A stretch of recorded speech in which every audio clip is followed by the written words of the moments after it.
बुढ़िया का हमने अपहरण कर लिया है। अपहरण कितना बजे भइल? अपहरण राती में भइल बा। ई अपहरण में भी परिवार के केहू न केहू के हिस्सा बा, जे भी शामिल बा वो आगे आ जाए ना ता हम अपना पर आ जाए ना, पाताल में भी जाके ओकरा के खोज निकाला। हम डाकू झूलन देवी बोला तानी। प्रणाम डाकू जी। बात सुन जी बोली। अगर सही सलामत अपन माई के वापस चाहता रहा ना तो फिरौती के 30 लाख रुपया के इंतजाम कर। किडनैप कर लिया जाओ, आ बीच रोड में खड़ा करा के ढीच जाओ गोली मरवा दिया जाओ। देखा जाए भैया। बस ए माई माई। अरे बड़का आहने आ का? अरे आज कितना के गल्ला भइल हा? अरे बाबूजी 7,500 के उधारी बिकाइल। अच्छा अच्छा। और बाबूजी हाँ 36,000 के पेमेंट भी आयल बा। अरे वाह वाह। और कुछ? ना ना ना और कुछ ना बाबूजी। अरे जा। ए माई। अरे आओ आओ हेने आओ। का बाबूजी? हेने आवा। एगो बात बतावा लोग। अरे हम पैसा ना गिन सकीला है? बिल्कुल गिन सकले बाबूजी। तो जल्दी दे जल्दी दे। ली बाबूजी। ली बाबूजी ली। बस ली चलो चलो भैया। चलो। ए भैया बाबूजियों को तो कभी गिन लेबे दो। मालकिन हम हई, रउआ कैसे हमरा पैसा पे हाथ लगा देनी? छोड़ी। हाँ हाँ तू ही बाड़ू मालकिन, गिना अपन पैसा। इनकर पैसा छू देता नी तब पैसा इनकर घट जाता। गिनबे नु करब। हाँ?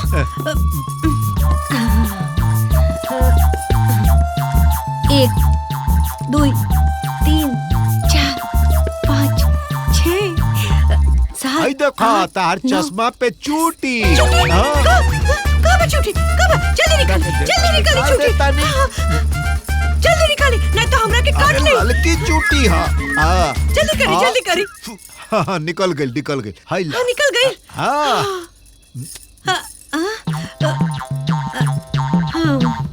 1 2। रउआ ई बताई हाँ कि जब भी हम पैसा किने नी रउआ कोनो न कोनो बहाना से हमार चश्मा निकाल लेली।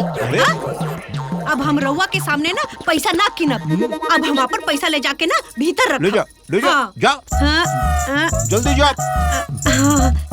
3 4 5 6 7 8 9 10 11 12 13 14 15 16। हाँ सब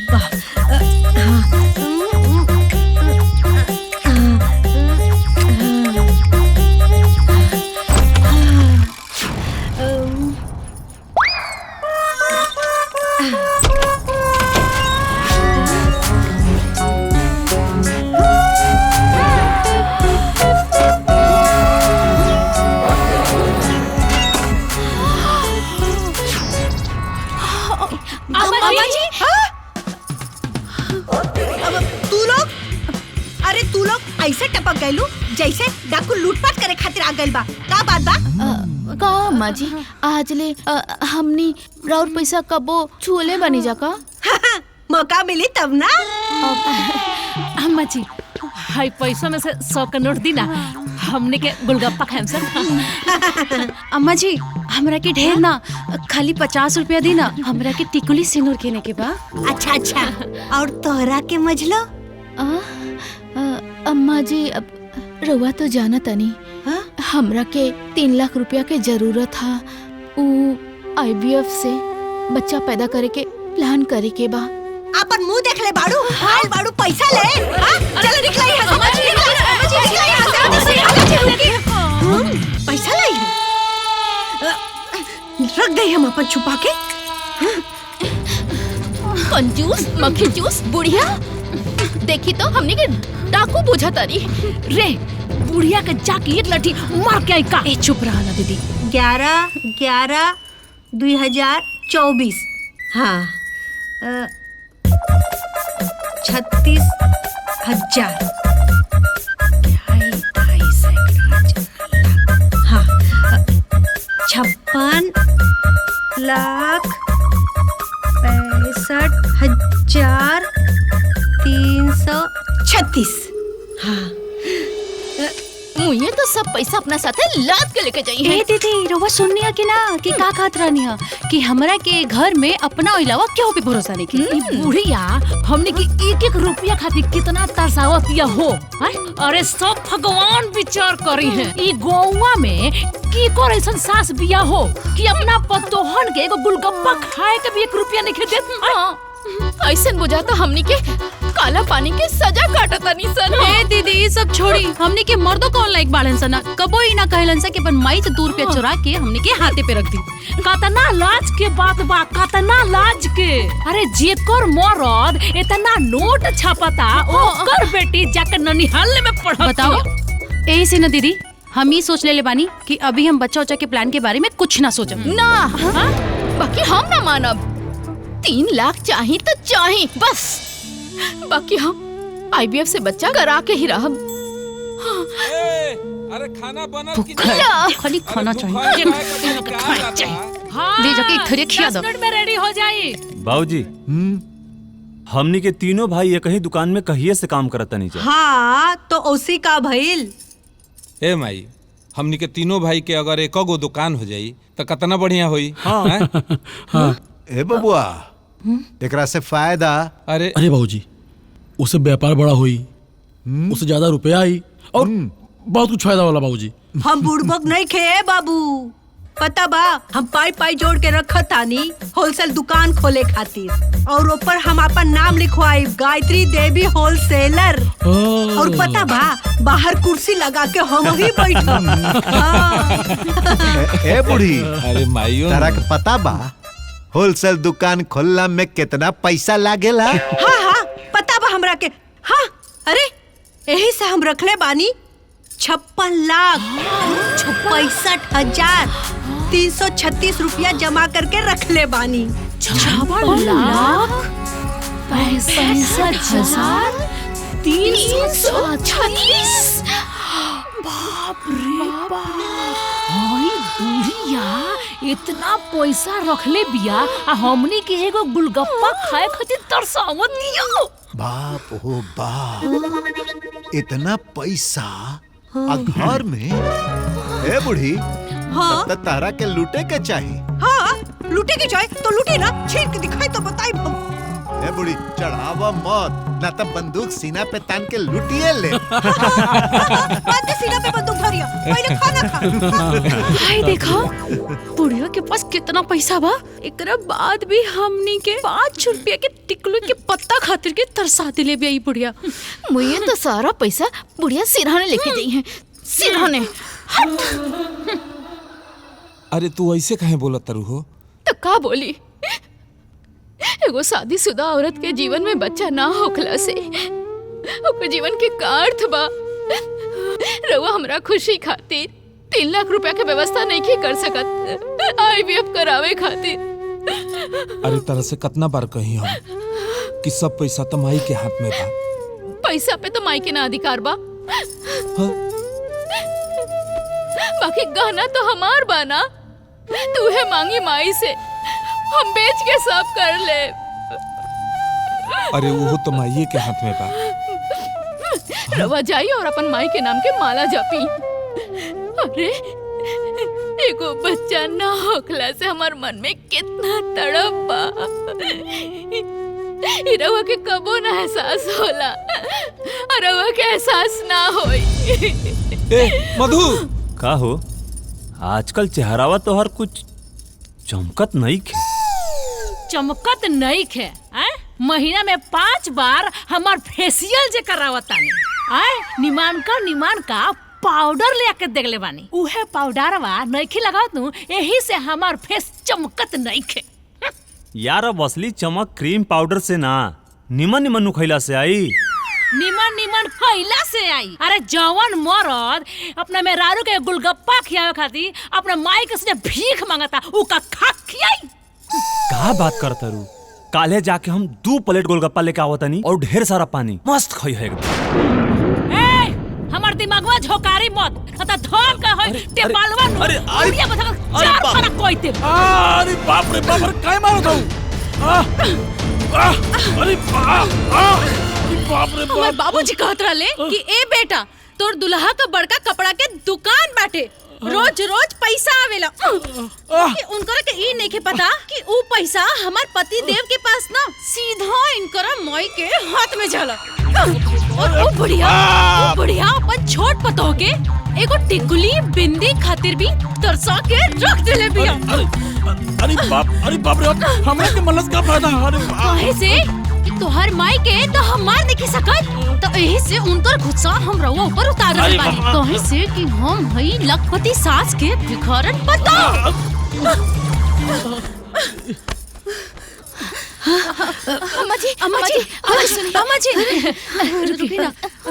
अम्मा जी रउआ इतना पैसा रखले बानी हमनी के तीनों दियादिन के 1-1 रुपया खातिर तरसावत आनी आखिर पैसा का करे।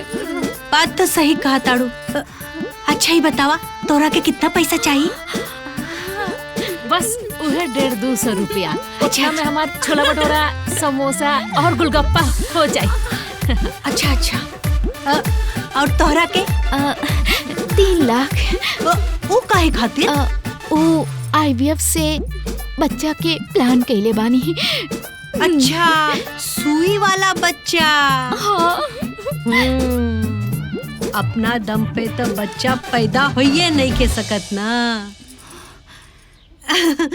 और दुल्हन तोहरा के कितना पैसा चाहिए? ज्यादा ना 16,000 रुपया। हाँ का करबू तू? पायल और जोधा बिछा किने के बा।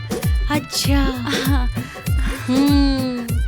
और अगर हम ना देब तब तो का मुंह में अपना छतिया पर लेके जाम का? ए माँ जी कफन में जेब ना होला सब यही जी रह जाई। धन के 3 गो रास्ता होला माई बतावा ना छोड़। दान भोग न तो नाश। दान तो रवा करे नी ना। भोग भी तो ना खुद करब ना हमनी के करे दे फिर नासे न होई। बात तो सही कहा ताड़ू ए दुल्हन। अरे तू लोग तो हमार आँख खोल देलू। तो दी पैसा। हाँ काहे ना पैसा चाहिए। हाँ पैसा चाहिए पैसा चाहिए कारे कुकुरिया तोहनी के बाप देले राने हमरा के पैसा। अगर हमरा पैसा पे नजर गड़लू ना तो आँख फोड़ दे। हाँ और हमरा पैसा के बारे में उठपटांग बोलू ना तो मुंह सिल दे। हाँ और ओकरा से मन ना मानी ना ऐजा पकड़ के मुंह खून दे। भाग यहाँ से। हाँ आई हैं सब जनी हमरा के उपदेश दे। भागा पैसा चाहिए।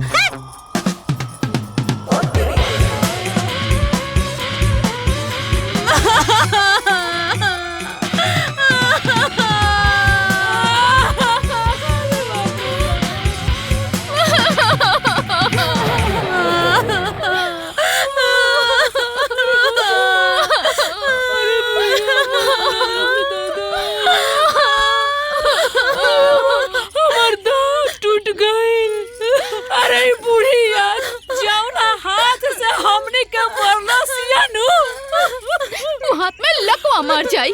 अरे छिन्नी पड़ जा। ओकर कुल पैसा में आग लग जाओ। अरे आगन ना अरे डकैती पड़ जा। अरे डाकू और बुढ़िया के किडनैप करके लेके चल जा सन। अरे सारे जगह जमीन पुलिस लेके चले सन सब कुछ खत्म हो जा।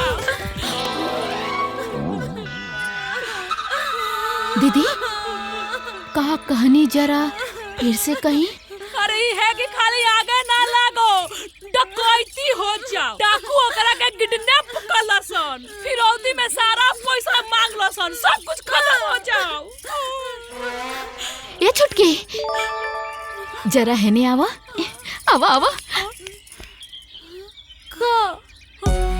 ये काम अगर हमने कर दी सन तब कौन काम हो?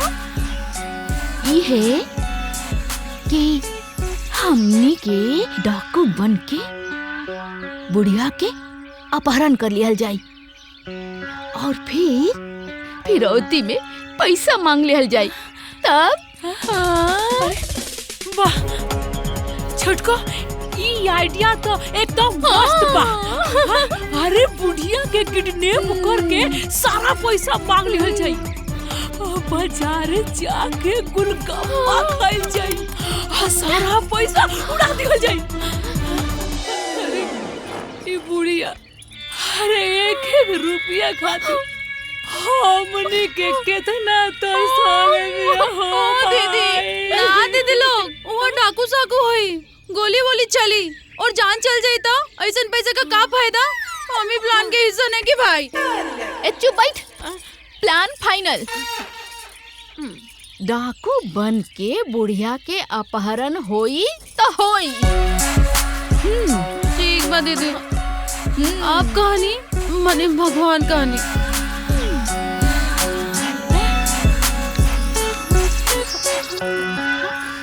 एक मिनट बाकी डाकू वाला सामान तो दुकान पर न मिली। हाँ दीदी, और दुकान से कहने खातिर के हमने के पैसा चाहिए और हमने के पास पैसा बाना। हमने के तो भिखारी बानी जा। गेहूं बाजार में बेच दिहल जाई। अरे लेकिन हई बुढ़िया दुआरे पर से हटी है तो हम लोग जाके बाजारी पर गेहूं बेचबू। ओकर भी उपाय बा। हे कौन उपाय बा? है नहीं आई।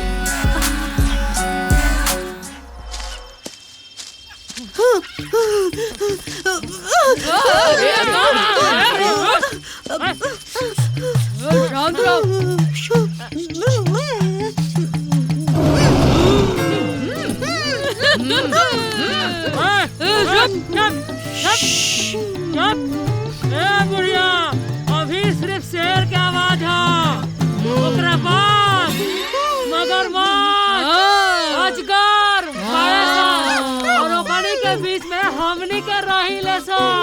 ज्यादा चोचा कइलू त धोक ओइ में झोंक देम सा। रोज रोज के खइया सा। ले जा ले जा। ए बुढ़िया, ए ज्यादा नौटंकी ना।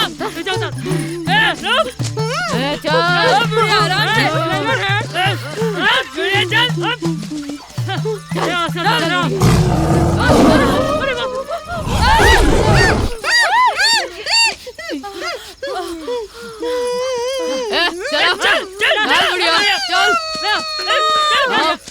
चल बुढ़िया चल। चल बुढ़िया चल। बैठ बैठ जा।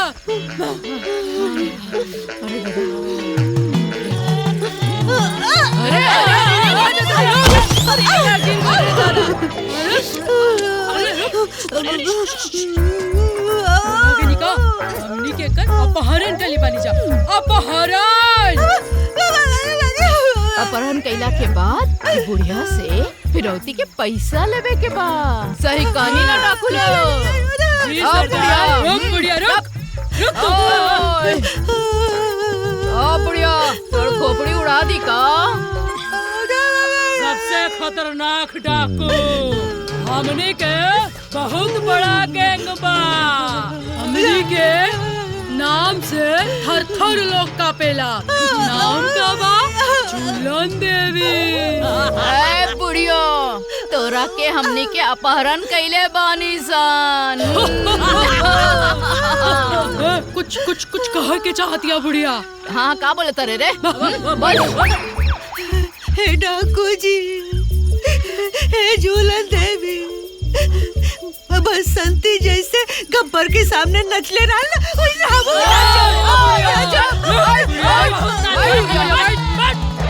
बसंती बनी हन, नची हन, छोड़ दी जा बुढ़िया के। है बुढ़िया, इतना आसानी से तोरा के छोड़ दी जा। हाँ तोरा कर्म के फल तोरा मिली बुढ़िया। डाकू हाजिर हो। जी सरदार। ये बुढ़िया के यहाँ से उठा के हुआ खंडहर लेके चला लो। जी सरदार। खंडहर?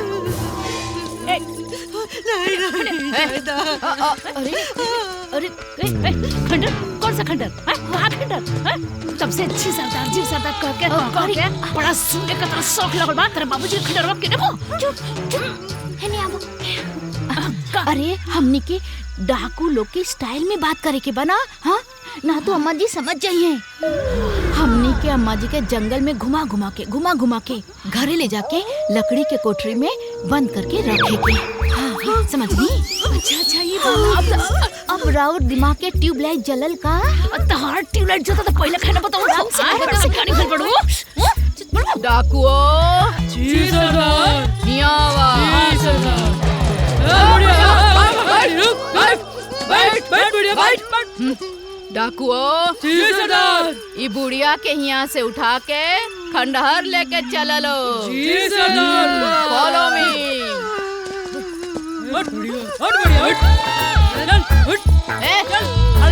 चल मत करा, ढेर बोले तारी। जहाँ हमने के दिमागवा घसकल त समझा तहार प्राण भगवान के पास खसकल।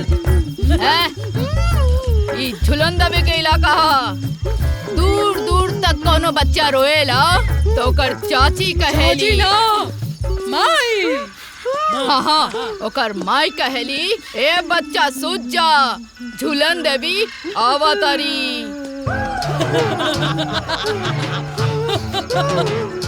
चल बुढ़िया चल। ओ बुढ़िया तनी मटक के आ तनी लहरा के चल ना।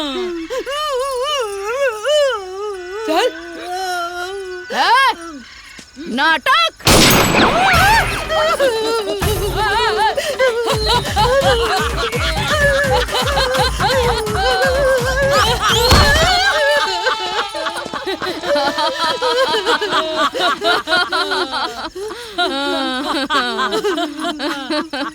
ए बुढ़िया बहुत ज्यादा नौटंकी कैले बिया। चल बुढ़िया चला उठा, चला उठाओ। ये बहुत भारी बिया। चल डाकू लोग। जी सरदार। ये बुढ़िया के हाथ और पैर बांधा। जी सरदार। का बोलता रे? एक बुढ़िया कुछ बोल रहा बिया, हटाओ एकर कपड़ा। बोल। हे डाकू लोग, हमरा पे कृपा करा, हमार नतीजा मत कर लोगन। छोड़ दा हमरा के, छोड़ दी। चुप बुढ़िया, कंजूस मक्खी चूस। अरे बुढ़िया बहुत छकातिया लगता। ये बुढ़िया के बुढ़वा प्यार ना करला, यही से ढेर छनक रहल बिया। बुढ़िया उठ बोल। डाकुओ। जी सरदार। ये बुढ़िया अगर ई जगह से 1 इंच हिले ना तो एकर खोपड़ी उड़ा दिया।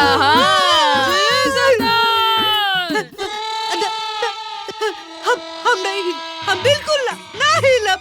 हाँ बिल्कुल ना हिलब डाकू साहब। हम बड़ा कमजोर दिल के मेहरारू हैं। हमरा के छोड़ दे। बुढ़िया जरा से भी होशियारी कैले तो सीधा दुनिया से ऊपर गईले।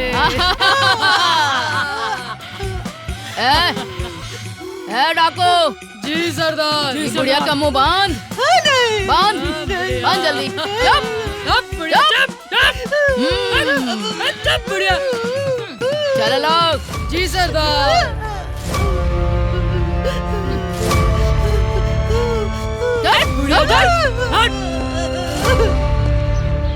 माई बाबूजी अभी तक सुतले बड़न लोग का? कैसन बात करत तार भैया? मैंने सबसे पहले जागे वाला आदमी और सबसे बाद में उठी। उहे तो। अरे लेकिन माँ कहाँ वो लोग? पता नहीं।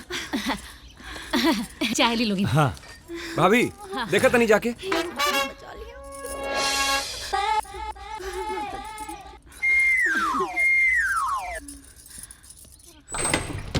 माँ जी। अरे हाँ? दीदी। अरे कहाँ जल्दी आओ लोगी। का भइल दीदी? नीमा जी, अरे कहाँ गए नीमा जी? बाबूजी, अरे आओ, काहे न करोगे? हो जल्दी आओ। आवतानी दीदी।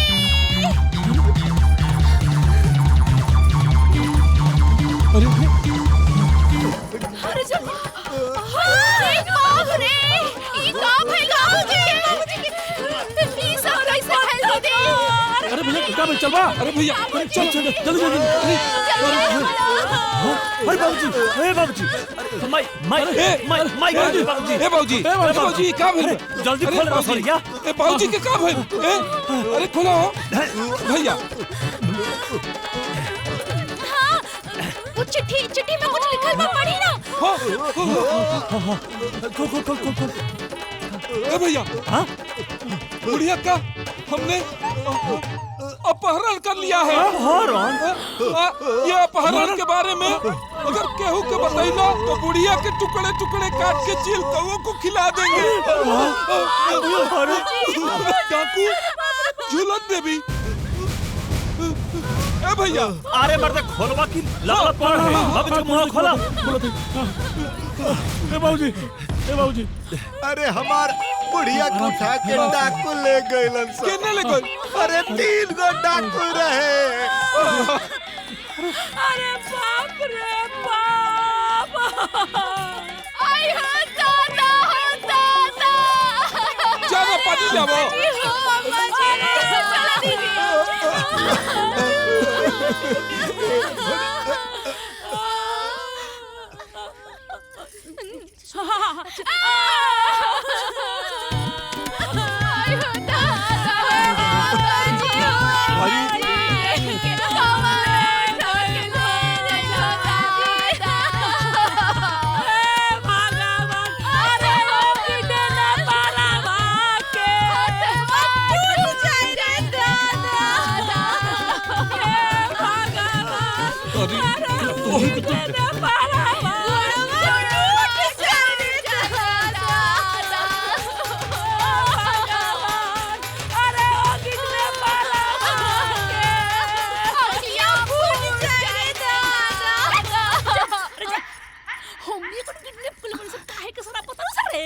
दीदी ये तो हमने के नु पता बा। दीदी थम ना तक उन लोग के दिखावे खातिर हमने के नाटक करे के पड़ी ना कि उन लोग के लागे कि हमने के सास खातिर दिल में कितना दर्द बा। चुप रही।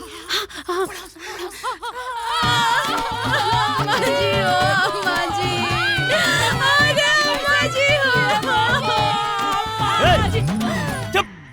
पगला गल बड़ लुका। अभी हमार माई मोल नहीं जितना बिलाप करता रुलो। जब कोनो इंसान हमनी के बीच से चल जाला तो मुअल समझिए दादा। ठीक बा, रो के मर जा लो, मर जा।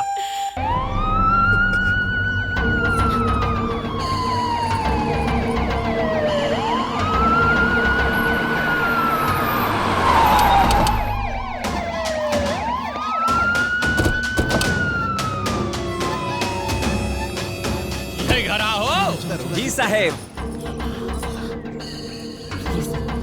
का बात बा दरोगा जी?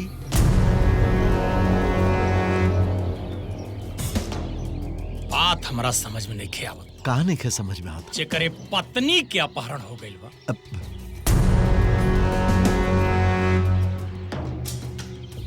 जेकरा माई के अपहरण भइल बा। आ जेकरे सास के अपहरण भइल बा। वो अभी ले थाना में आके रिपोर्ट नहीं खेली खाइस।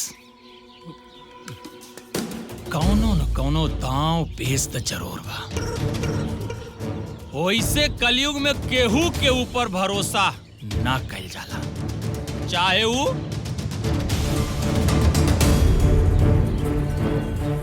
पति होके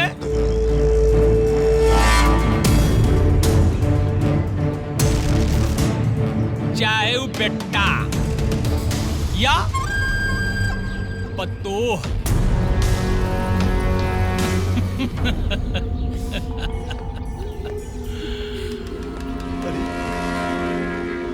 वैसे भी आजकल सास पतोह के बड़ा लफड़ा चल रहा बा। साहब बात तो सही बात। एक रुक, पीछे से काहे बोल रहा है बे? अब सामने से बोल। उस साहब कहा कि बात तो सही बाकी हमनी के अभी तक कोनो कंप्लेन ना लिखवानी जा। बाकी रवि हमनी के परिवार के मानसिक स्थिति ठीक नहीं है साहब। हाँ दरोगा जी, हमनी के माई के अपहरण भइला से भारी सदमा में बानी जा। ऐसे माइंडे फेल हो गई। हमने से मिस्टेक हो गई साहब। हाँ दरोगा जी, मिस्टेक हो गई।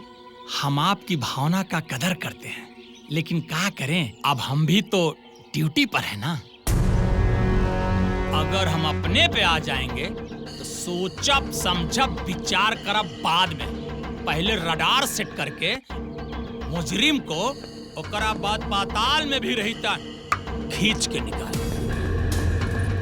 अपहरण कब भइला? दरोगा जी, कल रात में। कहाँ भइला? वो कमरा से। जी सर।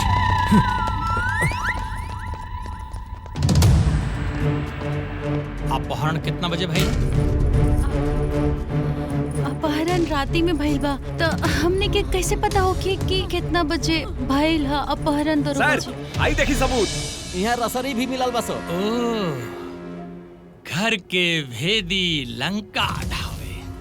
ई अपहरण में भी परिवार के केहू न केहू के हिस्सा बा। ई अपहरण में आपन केहू न केहू जरूर शामिल बा। चे भी शामिल बा।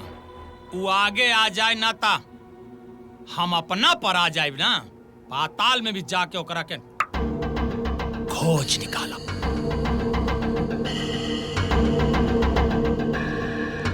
केहू पे शक? अब ना साहब। दिमाग पे जोर दी, ध्यान दी। आपसी तालमेल कुछ गड़बड़? आपस में टुन्न पुन, लड़ाई झगड़ा, बच्चन में, परिवार में? साहब, हाय तीनों पतो अपना सास से लड़त रहली हा साहब। अरे अरे अरे अरे अरे बाबूजी, ये का कहता नहीं? सास बहू के झगड़ा तो हर घर में होला ना। हाँ, जैसे कि सर जी थोड़ा देर पहले ही कहलन। हाँ हाँ हाँ हाँ हाँ। अरे दरोगा जी, असली बात हम बताओ तनी। ई बाबूजी बानी नु रात दिन आमाजी के तिजोरिया पर नजर रखत रहनी। ए पतोहू, ई का बोलत आड़ू औ ना तका रउआ बढ़ई तो अब हमने की चुप रही का? हमने के कुछ ना बोली। बताएं सर जी, बाबूजी ना कबो कबो अम्मा जी के चश्मा निकाल के पैसा चोरी करत रहलन। हाँ। और बाबूजी ई कहत रहलन माँ जी के कि कहियो तोहरा ऊपर बंदूक तान के तोहर कुल पैसा हट छीन ले, हड़प ले। बोली ना बाबूजी, बोली ई तो हम मजाक में कहत रहनी है। अब आपे बताई, केहू अपन मेहरारू के अपहरण करी का? निर्दोष बानी जी, हम बेकसूर बानी। कल के पेपर में छपाई, एक मनसेदू अपना मेहरारू के पैसा खातिर अपहरण कैलस। कनी ना हम निर्दोष बानी। ऐसे आप हमारे बाबूजी को छोड़ देना साहब। एकरा कभी उठा।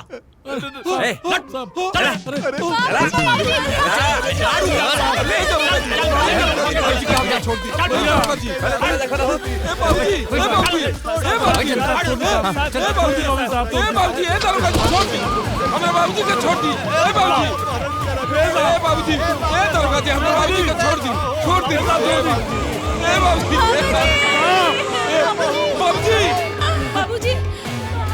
अरे दरोगा जी, अरे बाबूजी, बाबूजी।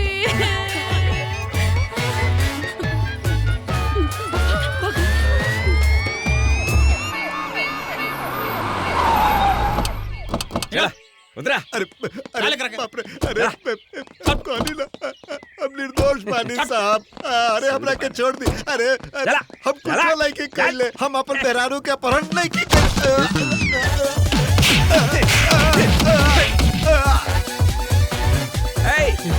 क्या देखा तड़ा? साहब हमार बाबूजी आयल बड़े ऐसे। बाबूजी राम खिलावन जी।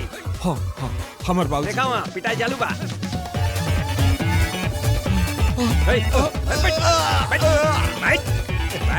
बेटा, अरे बाबूजी, बाबूजी हट, ए, दुरट, चल, चल, हट, दुरट।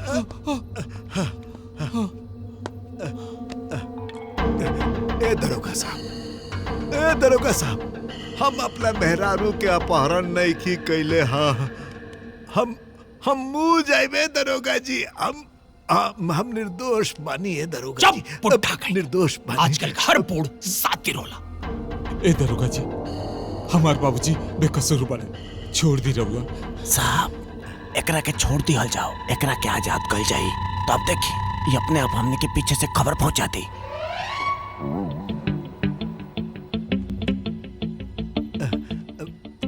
ठीक बा, हम तोरा के छोड़ देता नहीं, लेकिन वो डाकू लोग के हर खबर तोरा के हमारा के इन्फॉर्मेशन देवे के पड़ी। बोल देवे कि ना? बोल देवे कि ना? सॉरी बाबूजी, सॉरी। दरोगा जी, सब इन्फॉर्मेशन दे जा। कहीं लोग से तबाहू देव जा।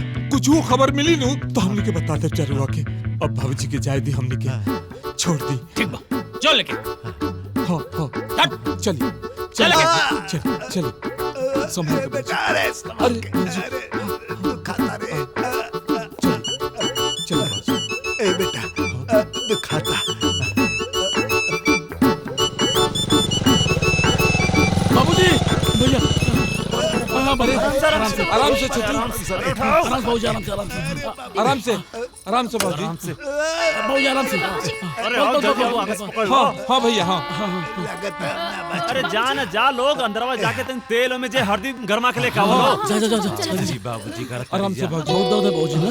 दर्द होता बहुत मजे बड़न सो।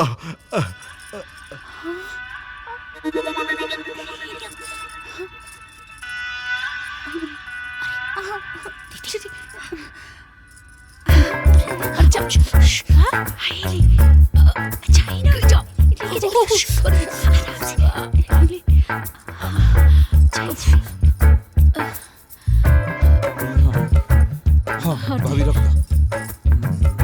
अरे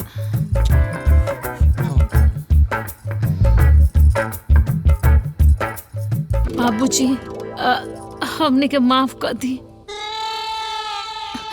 अम्मा जी के अपहरण के बाद हमने के बहुत व्याकुल हो गइल बनी जा।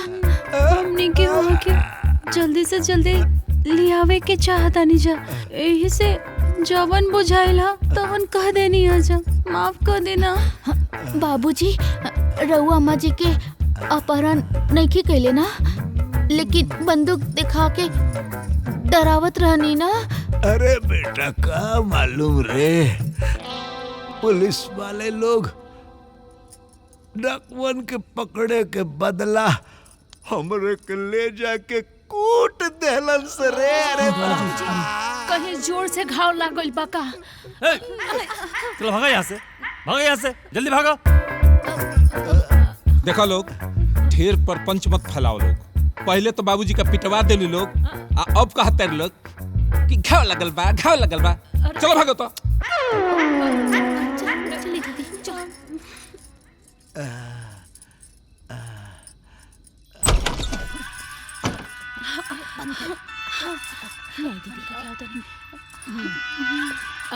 हो जा बढ़ जा।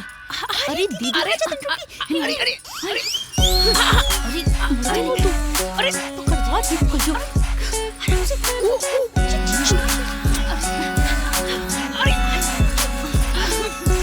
दीदी, अब हमने के असली डाकू नियन फोन करके पैसा मांगे के चाहिए। लेकिन हमने के पैसा मांगे के कितना? 10 लाख के हिसाब से हमने 3 लोग हैं तो 30 लाख मांगब। ना, हम सबसे बड़ बानी, हमरा 2 लाख रुपया बेसी चाहिए। वही पैसा से हम रोज गुलगप्पा खाएं। ए दीदी, ई पटीदारी के हिस्सा ना है कि तोहरा के 2 लाख रुपया एक्स्ट्रा चाहिए। ई हमनी के तीनों के मेहनत है, तीनों के बराबर के हिस्सा मिली। मतलब कि हमरा 2 लाख रुपया बेसी ना मिली? ना मिली भाई, ना। बाबूजी, बाबूजी, केलवानी, दीदी, बाबूजी, हम नहीं करूँगा मत।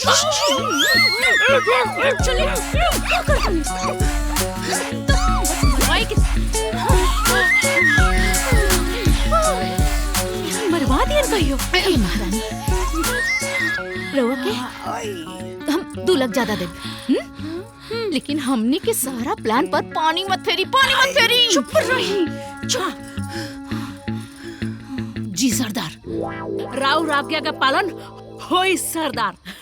जिंदाबाद जिंदाबाद, झूलन देवी जिंदाबाद। तब झूलन देवी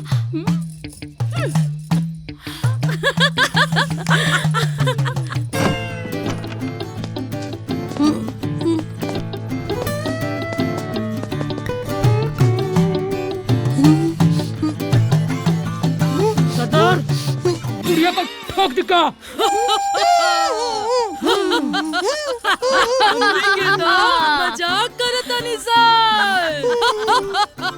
ए बुढ़िया उठ।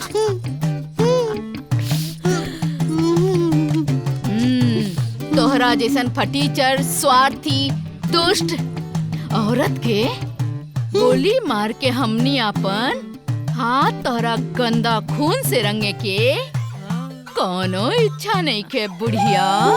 हमनी के तो बस तोहरा के लूटे के बा। बुढ़िया ढेर बड़बड़ाती है। का बोलत रे रे?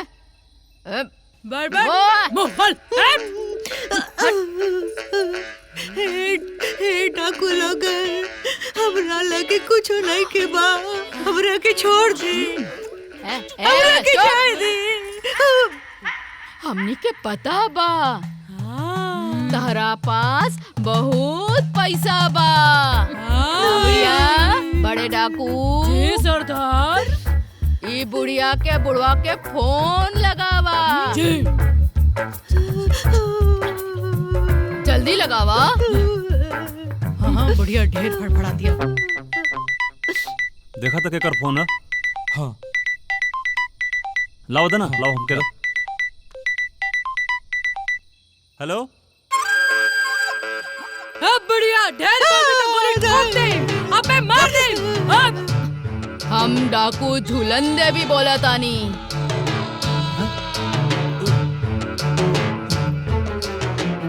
झूलन देवी? झूलन देवी? प्रणाम डाकू जी। फटीचर, प्रणाम का पत्ती बना के अपने कान में डाल। रउआ तब गुस्सात काहे बानी? बड़ा के आदर सत्कार करी तो हमनी के संस्कार नु। बात सुन जी बोली।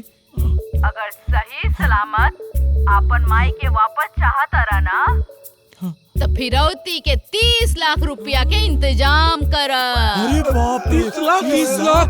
ए डाकू जी, ए डाकू जी, अरे हम तो आज तक ले 30 रुपया एक साथ नहीं खी देख ले। 30 लाख कहवा से देव? डाकुओ जी सरदार, बुढ़िया के हाथ काट दो।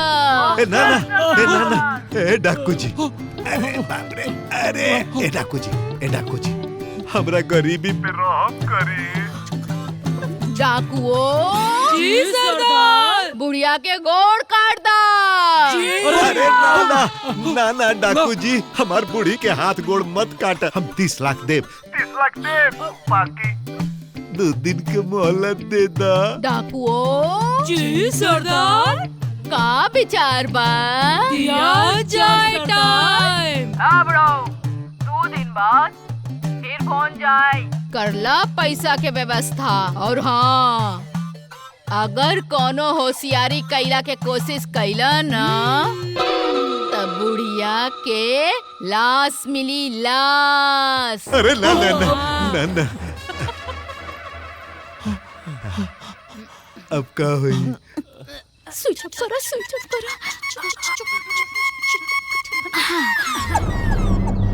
ए बाबूजी, छोड़ी पुलिस उलिस के चक्कर। देखो तानी रोआ के बिना माने मतलब के कतना कूटी देले बारे सा। आए घर में पैसा रखल तो बा, दे दी, आई झंझट खत्म करी।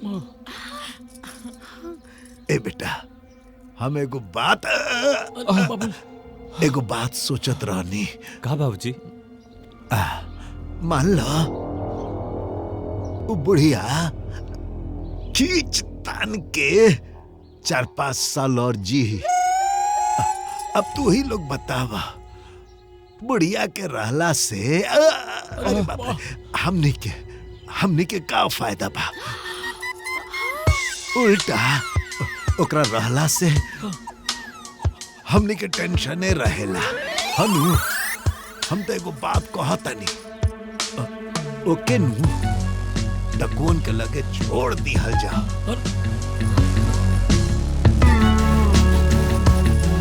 हे भगवान, ए बेटा, ओकरा से ई फायदा होई कि हमनी के 30 लाख बाँच जाई और ऊपर से वो बुढ़िया के खाना पीना रहना सोना, अरे बाप रे, और तो और ओकर श्राद्ध के पैसों बच जाए। बुझला लोग? ए दीदी, हमरा के तो लागत है ना कि हमनी के बहुत बड़ घाटा हो गए। ई बुढ़िया के कपार के विपत हमनी के कपार से कबो ना जाई। अरे हम तो कहता नहीं कि हमनी के जोन बजटवा बानू उमे तनी कम कर दलो। ई बुढ़ऊ दिए में ना। चुप रही। एक तो 2 लाख रुपया बेसी चाहिए और ऊपर से बजट कम कर दी। ई लोग के बाप पैसा दे। अरे लेकिन कैसे?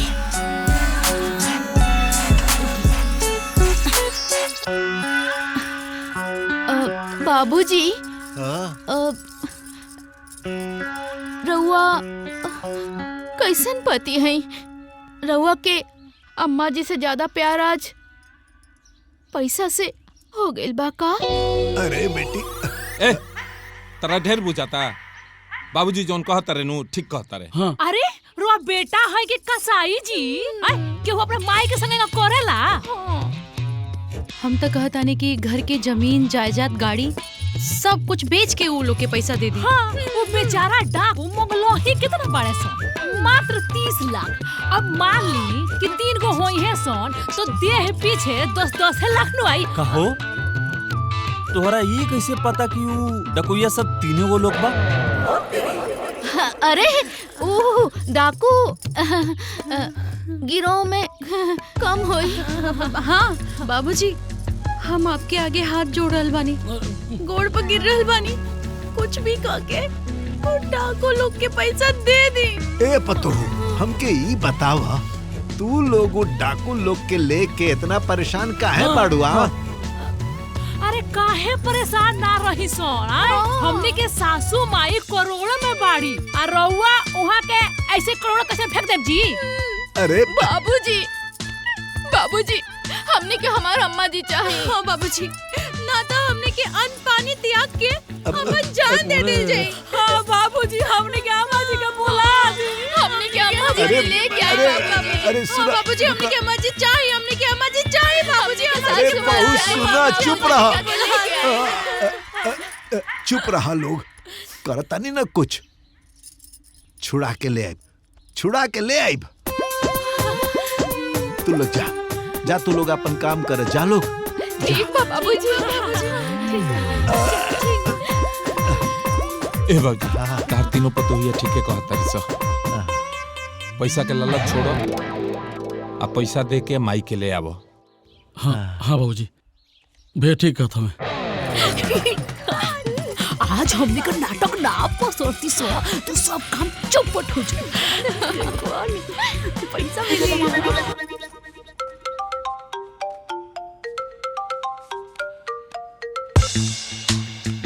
हेलो।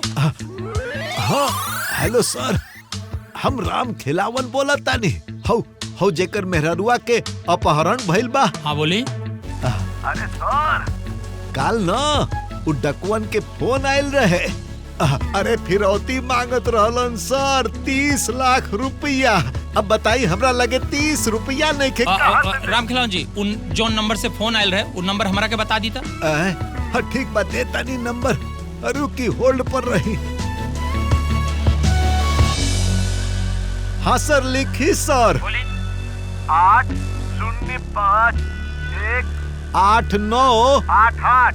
ठीक बा, देखी परेशान मत हुई, ई नंबर हम सर्विलांस पे लगा देता नहीं, जैसे कुछ खबर आई फोन करब। ठीक बा? ठीक बा। हाँ।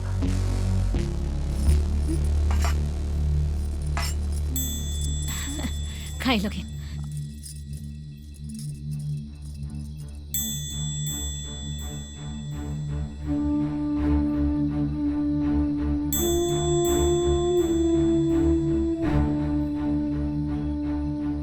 हम बुड़बक नहीं खे बाबू। पता बा हम पाई पाई जोड़ के रखत तानी होलसेल दुकान खोले खातिर और ऊपर हम अपन नाम लिखवाई गायत्री देवी होलसेलर। और पता बा बाहर कुर्सी लगा के हम ही बैठब। हाँ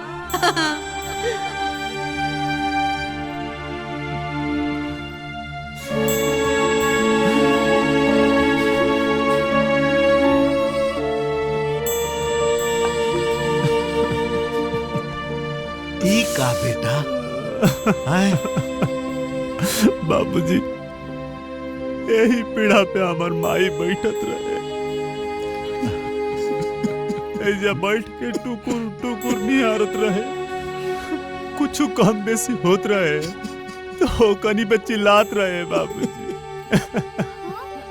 आज हमार माई नहीं के तो हमनी के ही खाना कैसे गोटाई। बाबूजी हमनी के यहाँ गरम गरम खाना खाते नहीं जा। हमार भाई पता ना का खाते बाबूजी।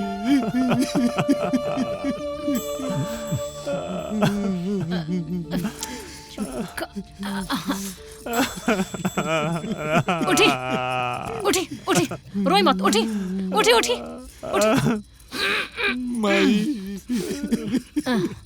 बैठ। अरे रउआ चिंता मत करी, अम्मा जी भी इहे तकरिया रोटिया और इहे दलिया खाता नहीं। तोहरा कैसे पता बा? हमरा अब ई भी कोनो बात भइल का भैया जी? डाकू भी तो इहे खाना खात होई ना, डाकू के भी तो परिवार होई। बड़का भैया डाकू झूलन देवी वो तो औरत बाड़ी और औरत होखला के नाते उनकरा दिल में ममता होकबे करी ना। दीदी बहुत कम बाकी बा, चली चली।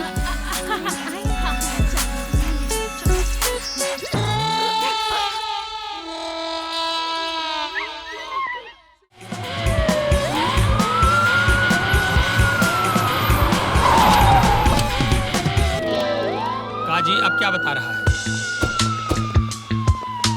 प्रणाम दरोगा जी। दरोगा साहब का बात दरोगा साहब? वाह राम खिलावन जी, गजब का खेल खेलते हैं आप लोग। आप अपनी पत्नी और बच्चे अपनी माँ का खुद ही अपहरण कराते हैं। हाँ?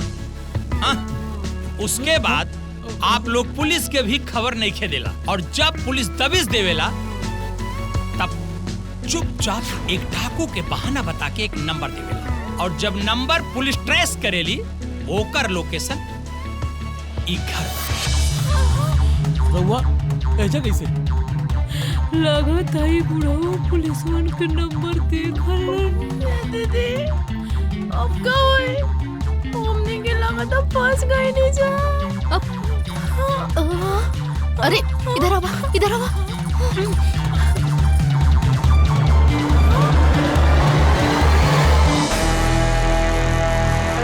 समझ में आई? अरे दीदी हो जाता है फोन, फोन छुपावे के बाद फोन।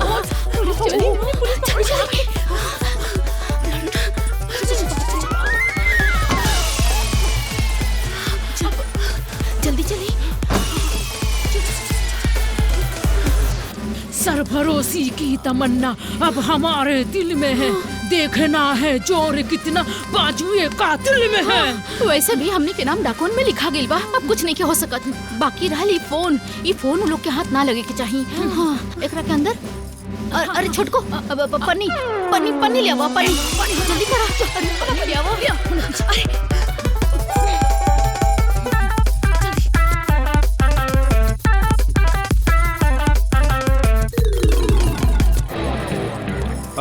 लोकेशन तो घर के अंदर बतावा था सर। Come this way.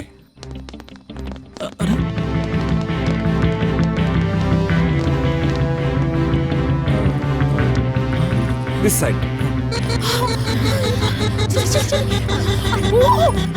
अरे बाप रे, धरती, जीवदेव, आसमान, फाड़ दे, बाकी डाकुन के खोज के निकाला। ई दरोगा कुछ ज्यादा नहीं के भौकात। एकरा भोके दा, लेकिन इ लोग के फोन के लोकेशन ना पता चली। अगर हमने के पकड़ा जाल जी तो हमने चुप। अरे ई घर के कोना कोना छान मारा लोग। नो सर, कोना ढूंढे के कोनो जरूरत नहीं के। ये देखी लोकेशन हमार बता रहा बा। Come with me this side. चले।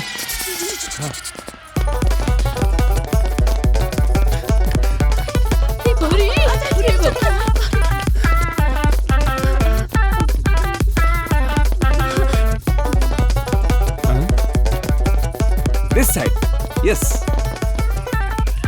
हाँ, इधर।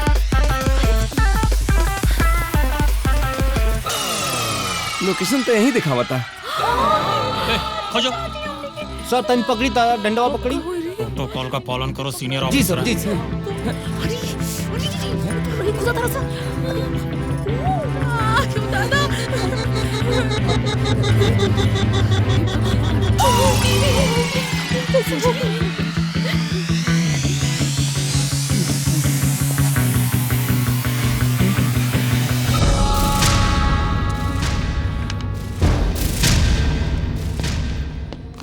कुछ मिला? साहब कुछ नहीं मिल रहा है। पर सर लोकेशन तो यही के दिखावा था। देखिए। इहो तो हो सकेला कि डाको यहाँ आके एजा से फोन करके और एजा स्विच ऑफ करके चल जाता हो कैसा? हाँ, हो सकेला। बोलिए ना दीदी। हो सकेला। हाँ सर। काजी ऐसा हो सकेला? हाँ, हो सकेला सर। काहे कि लोकेशन तो यही के दिखा रहल बा।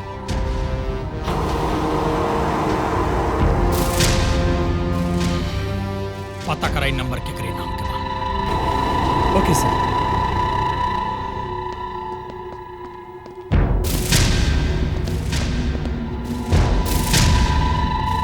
दी साहब।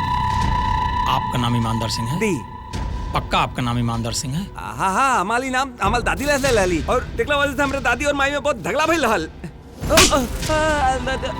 नाम ईमानदार सिंह, अब काम डकैती के काले करे के अंदर। जी सर। चलो लेके आओ। चल चल चल चल तो दी दाब। चल तरफ बता दे। चल अले तो दी दाब।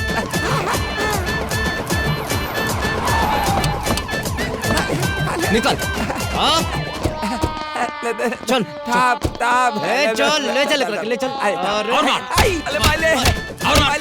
नाम ईमानदार, काम डकैती के। अले दादी रे। अरे दादी। अरे बाप ले बाप ले। अरे भाई बताओ बुढ़िया कहाँ बा? हमला नहीं थे पता दलोगा था।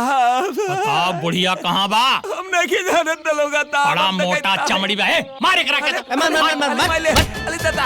अले भाई। और मार। ताब मत तलवार ताब। मार एक रखे। अले पिछू वाला तूत के लमाल। अले बाप ले बाप। अले माई। अले माई।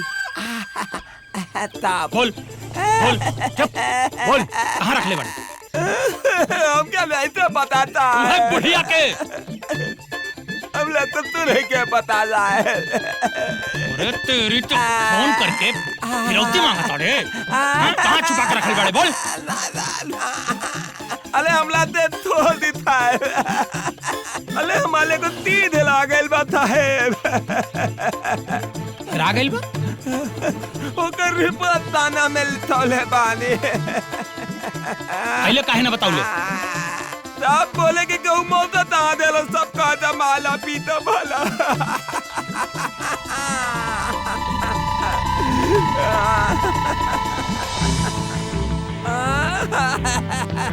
इसका मतलब डाकू बहुत चालाक है। डाकुओं। जी सरदार। ओए बुढ़िया, ओ बसंती, कैसा लगाता? का बोलत थी? अरे कुछ एक हटाई के पड़े।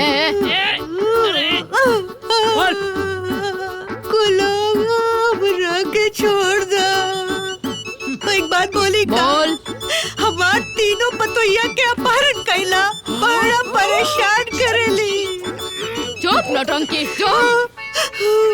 हमहू अपन सास के गोली मार के डाकू बनल बानी।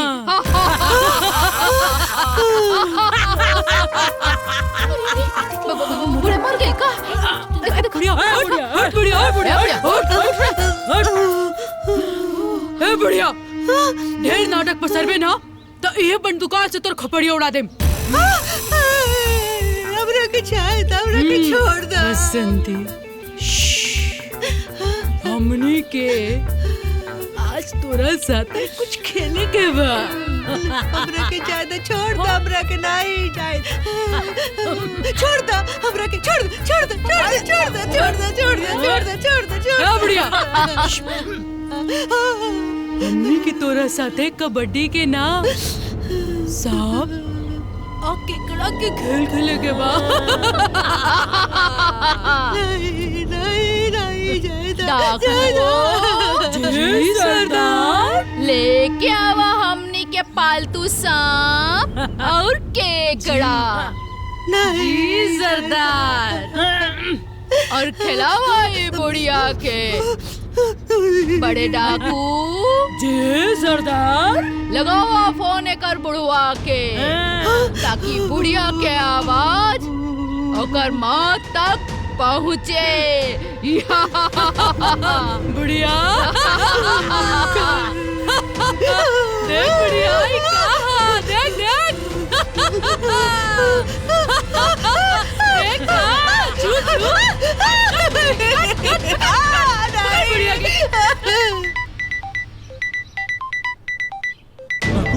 भैया, बाबूजी, डाकू, बाबूजी, बाबूजी, डाकू फोन है। अरे उठाओ रे। बोली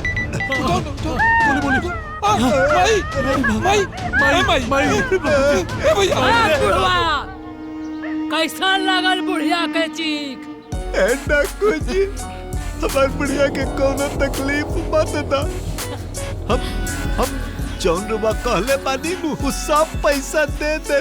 का बेटा दे देव जी। तो फिर आज रात 8 बजे लाल घाटी के शिवालय पर 30 लाख रुपया लेके आ जाइए बुढ़ऊ। ठीक बा, आ जाई।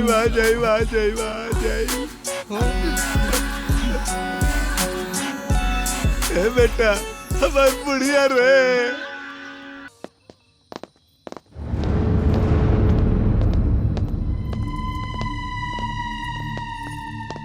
ए पतहू लोग, तू लोग खिड़की दरवाजा बंद क के घरे में रही है लोग। जी बाबूजी। हमनी के तारा अम्मा जी के लेके आवता नहीं जा। और हाँ, जब तक हमनी के आ ना जाए तब तक घरे से बाहर मत निकलिए लोग। ठीक? जी बाबूजी ठीक। जी बाबूजी। चलो बेटा चलो चलो, देर हो रहा बा। चलो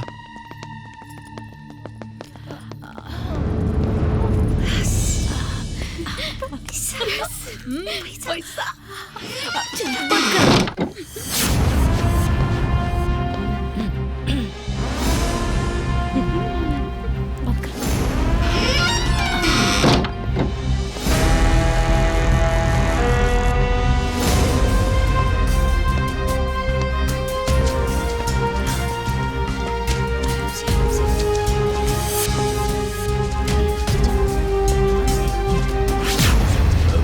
हे बाबूजी, वो पुरनका उस शिवालवा वाला मंदिरिया हुआ है का? हाँ ये है बेटा। तो बाबूजी डाकू जी लोग नहीं खेलो। अरे भैया, वो हो सकेला कि ये जगह डाकू लोग नया होखे। जगह भुला गए है ना? हाँ? अरे बेटा लोग, ये डाकुअन के पुराना अड्डा हो। अरे 50 साल पहले इहमे मेला लागत रहे। अरे हम अपना बाबूजी के साथे आवत रहनी हा। हाँ। जब से ये डाकू लोग अपन अड्डा यहाँ बनौले हनु, तो मेला फेला सब खत्म हो गई। हाँ। हे बाबूजी, हाँ चलने चल के पैसा ओजे रख दिया जाओ। हाँ हाँ हाँ। चलो चलो चलो चलो चलो चलो चलो।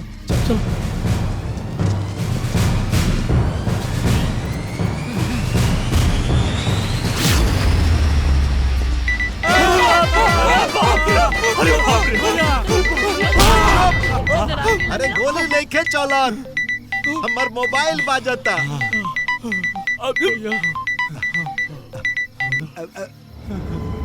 जी जी डाकू जी। झूलन देवी क्या बोली तहर बाप? अरे जी जी जी जी जी डाकू जी, झूलन देवी जी। पूरा पैसा बराबर बाकी ना? बाबा ना दाएं देखिया ना बाएं। ए बुढ़वा, अगर देख ले तो सीधे होई ठाई ठाई। सीधा जाके पैसा चबूतरा के पास रख दा। और सुन, पीछे घूम के दोनों हाथ खड़ा करके सीधे निकल ला। जा। जी हाँ चलो चलो बाबूजी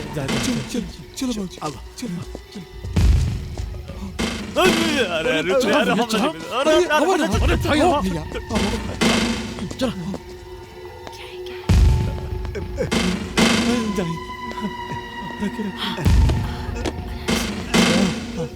जी झूलन देवी जी, अब का कइल जाओ? अब घूम जा, हाथ ऊपर। इधर उधर देखे के कोशिश मत करिया। नाक के सीध में सीधा निकल जा लोग। आराम भैया, आराम, धीरे धीरे धीरे।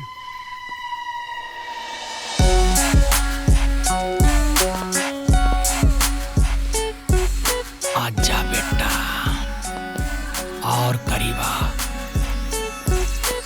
रेडी? यस सर। फायर।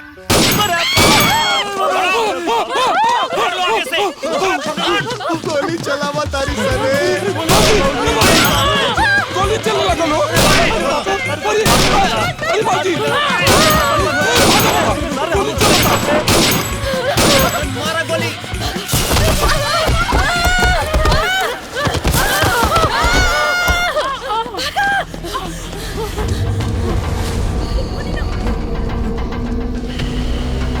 क्या निकली?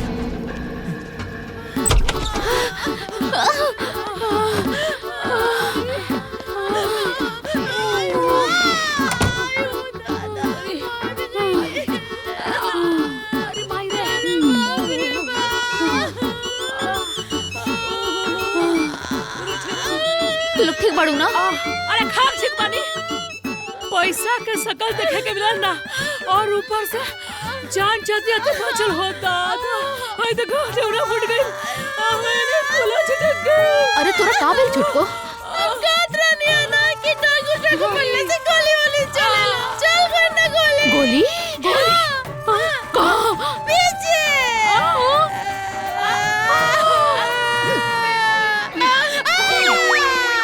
निकल गई। गोली निकल गई। ई ला तहार गोली। अरे काट हलल बा, काट गोली नहीं खल लागल। पकड़ल कहीं की।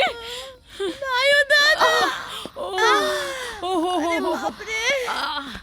अरे अरे अरे बचा करे। ए मछली, ई जोन फिरौती वाला प्लान बनो, ओकरा के पलट दिया जा। ई नु लूट पाट हमनी के बस के बात नहीं करे, कहियो जान चल जाई। अच्छा काहे रुआ भुला गई नी का उ थप्पड़ जन बुढ़िया 5 रुपए खातिर हम तीनों के मर ले रही। फुल भूल गल बनी का कि एक रुपया खातिर बुढ़िया हमनी की तरसौले भी है। तू दोनों जानी बिल्कुल सही कहत लोग। बुढ़िया के फिरौती के पैसा जबले हमनी के ले ना लेम सन, तले हमनी के आत्मा के शांति ना मिली। सही कहता नहीं रुआ।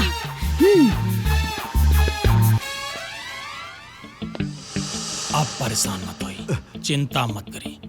ऑपरेशन 50% सक्सेसफुल बा। उ डाकुअन के करेजा में दरोगा दुबे जी के नाम का तासत फैल गई बा।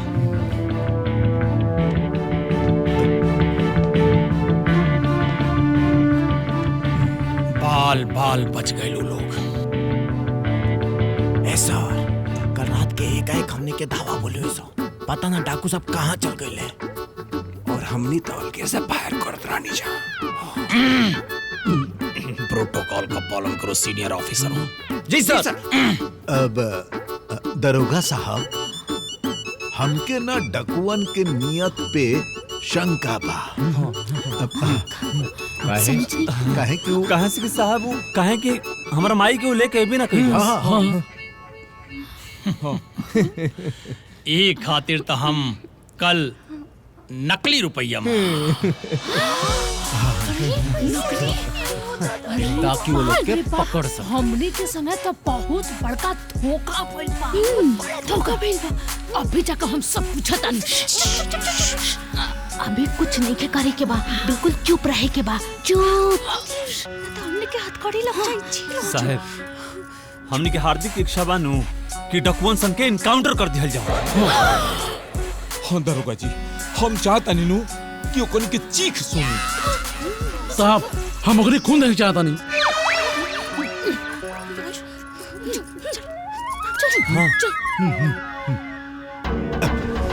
तोहार लोगन की इच्छा जरूर पूरा हुई। ए दीदी, रुकी वहाँ खड़ा होके देखत रही। बताई कैसन मरद बा लोग? हमने की मौत देखे के चाहत बाड़न, हमने की खून देखे के चाहत बाड़न। हाँ ए, गेट पे जा। छट के जाई, हम सरदार हैं। जा जा जा। बतावा वो बूढ़ावा कहता कि हमने के एनकाउंटर कर दलो, गोली मार दलो। अरे हम तो कहता नहीं कि ये बुढ़िया का संग संग ये बूढ़ावा के भी किडनैप कर लिया जाओ। अब बीच रोड में खड़ा करा के ढिंच क्यों गोली मरवा दिया जाओ। दिमाग खराब हो गइल बा का राउर? हाँ, उ लोग के कहाँ पता बा कि हमनी के डाकू हैं? अरे छुटकी, ये बूढ़ावा तो हमने के बहुत हल्का फुल्का डाकू समझता रे। दीदी खाली बुढ़वे न, जवान को भी।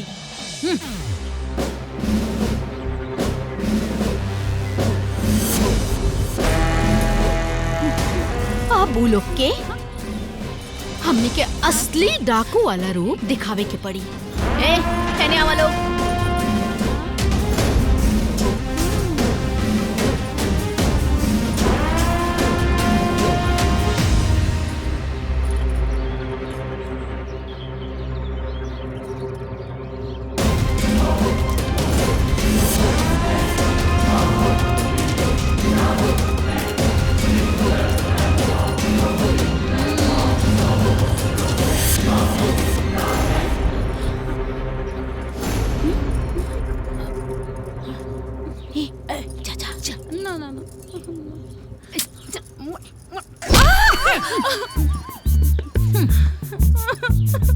ए का भइल हा? बाबूजी, हम माजी के पतो बानी ना, हम माजी के खातिर कुछ करे के चाहता नहीं। अरे त का करबू ए पतोहू? बाबूजी, हम माजी के सकुशल वापसी खातिर जंगल में जाके जंगली देवी के तपस्या करे के चाहता नहीं। अरे लेकिन तू लोग जंगल में अकेले जेबू कैसे? अब हमू चलब। ना ओजी मर्दाना लोग ना जाई, हम जाए। हाँ। हम जाए। हमनी तीनों पतो हम माजी खातिर घनघोर तपस्या करब। हाँ। अरे वो तू तीनों जाने घनघोर तपस्या करबू तो हमनी के एजा खाना पीना चाय के बनाई। हई देखा लोग, सही लोगवा कहेला कि चिड़ैया के जान जाओ और लड़का कहे कि खिलौने हो। अरे यहाँ अम्मा जी के जीवन और मौत के बात बा, और यहाँ के पेटवे लोग जबले हमने की तपस्या पूरा ना हुई तबले घर में शाम के उपवास रही। बाबूजी, हाँ हाँ बेटा, ठीक बा।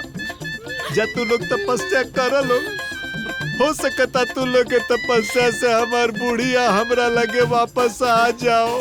चलो ठीक बा बाबूजी। जय जंगल देवी।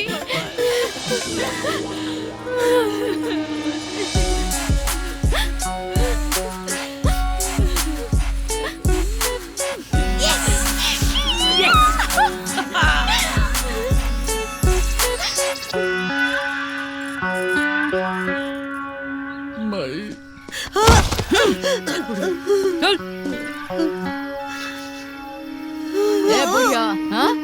लगावा फोन बुढ़वा के। जय।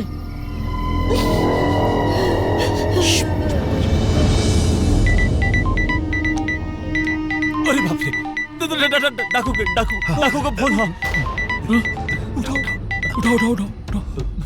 जी डाकू जी प्रणाम। डाकू झूलन देवी के साथे नकली नोट के खेल खेलत बड़ा तू लोग। हाँ हाँ डाकू झूलन देवी के साथ है। बोलो जब 5-5 कोस के दूरी पर कोनो सास अपना पतोह के प्रताड़ित करेले तब पतोह कहेले ए बुढ़िया हमरा के छोड़ दे ना तो झूलन देवी आ जाई है और तोरी के हमनिए के साथ है मजाक। एक करताल सजा मिली जरूर मिली। ए डाकू जी बताई तो औरत होके औरत के साथ ऐसा व्यवहार शोभा देता है? बुढ़िया के छोटका चुच्चा सन। डाकू जी बाबूजी ऐसे बाढ़ बाप होके चाहे भाई बाकी अब नाची तोर माई। और हाँ जबले नाची तबले कर साथ नाची। ए डाकू जी कहीं हमार बुढ़िया के गोड़ रुक जाई तो? जैसे एकर पाँव रुकी वैसे ही एकर सांस टूटी।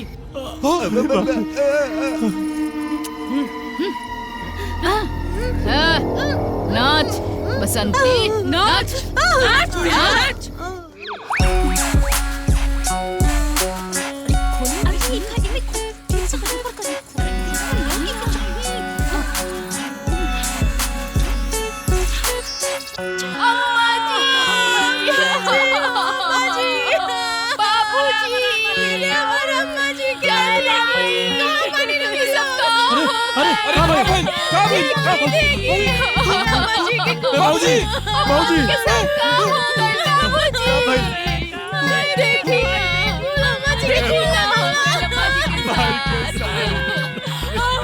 बाबूजी तो माई के ब्लाउज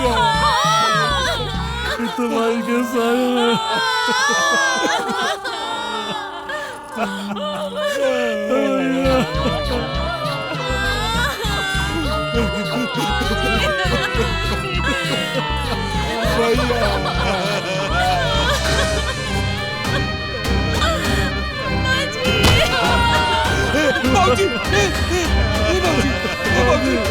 बाबूजी बढ़िया रे बढ़िया।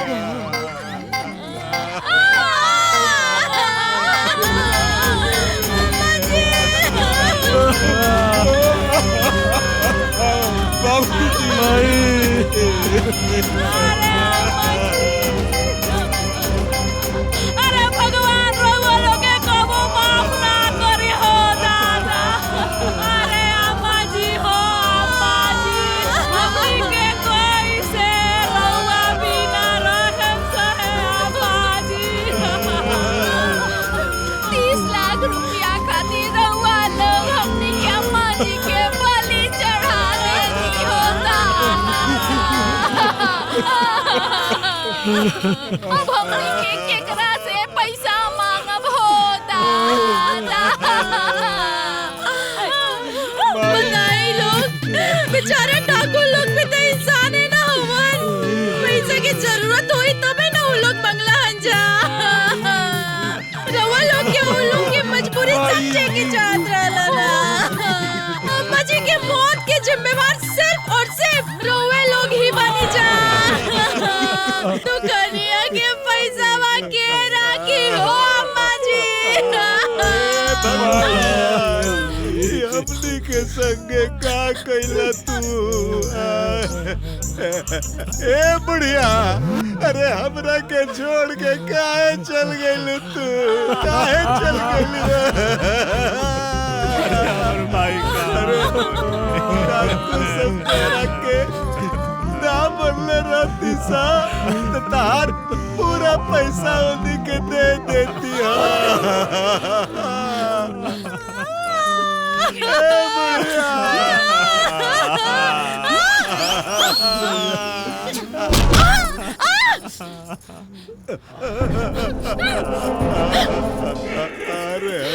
बुढ़िया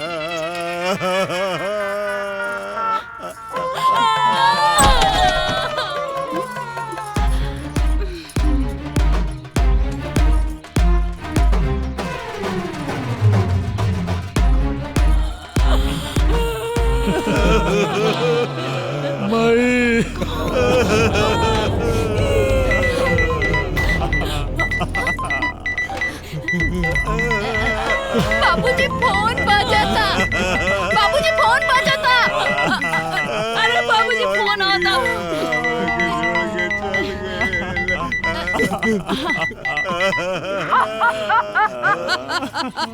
का दीदी डाकू हमें का?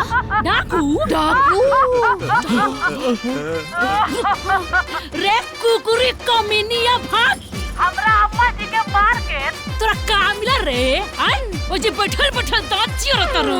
अरे भेटा जाई तनु तो धोके तर गलफड़ा फाड़ देती।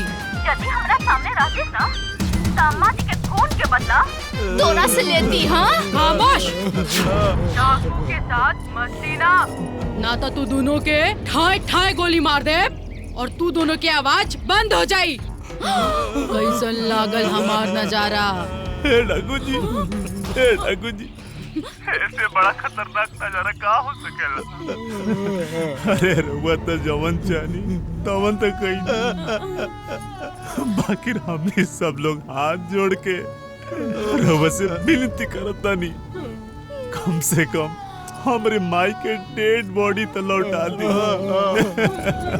ताकि ओकर हमनी के अंतिम संस्कार विधि विधान से तक कर। ए बुढ़वा की चच्चा, तू तो अबे ट्रेलर रहल।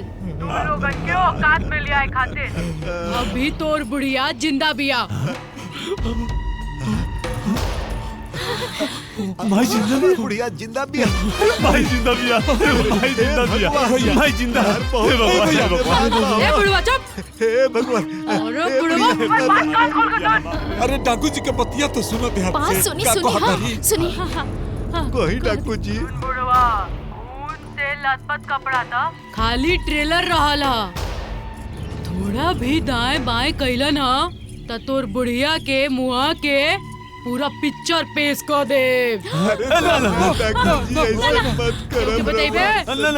ना ना बाबू का बाकी हम ऐसा पुलिस अरे बाबूजी आई हो का कहले बानी। बोल दे कि ना कहे बोल दे। हम ना बोलब ना बोलब ना बोलब। अरे हमार बूढ़ी के कसम बा हम ना बोलब भाई।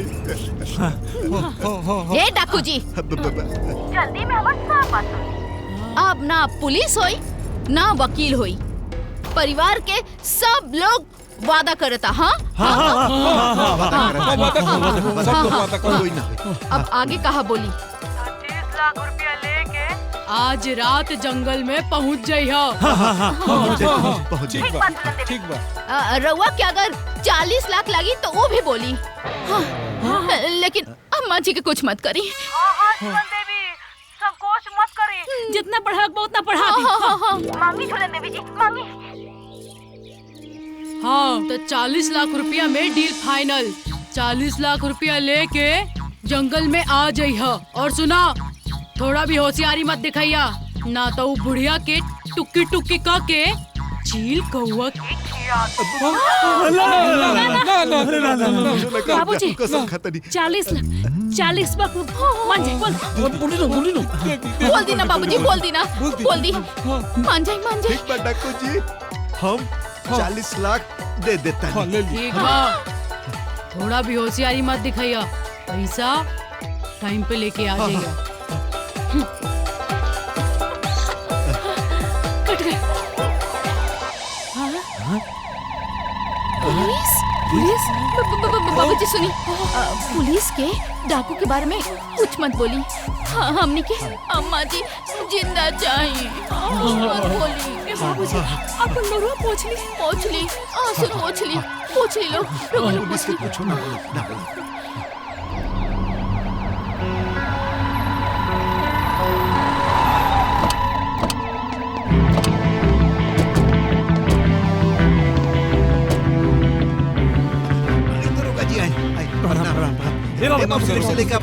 लेके आओ।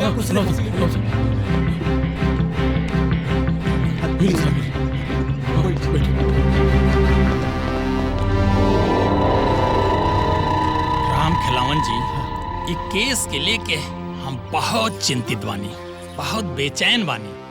रात भर हमरा के नींद नहीं खिया। राते ही के सुतल 7.5 घंटा बाद जगल बानी। वो जब मैडम जी पानी डलनी तो प्रोटोकॉल के पालन करा सीनियर ऑफिसर। जी सर। एक बात तोहरा के पता बा? कैसे पता होई साहब? तो हम बता देत बानी। बिल्कुल बताई। 3 गो भैंस और 4 गो गाय 7 बकरी चोर के चंगुल से हम ही आजाद करौले रहनी। ना साहब, बकरिया 7 को ना रहली सा, 5 गो बकरी आ 2 गो बकरी का बच्चा। सीनियर ऑफिसर बनी, प्रोटोकॉल के पालन करा। जी सर। राम खिलावन जी रउआ पत्नी के डाकू के चंगुल से आजाद नइखे करा पाओ। ई बात के हमरा के बहुत खेद बा। बाकी वो डाकू के गिरोह से कोनो फोन ऑन?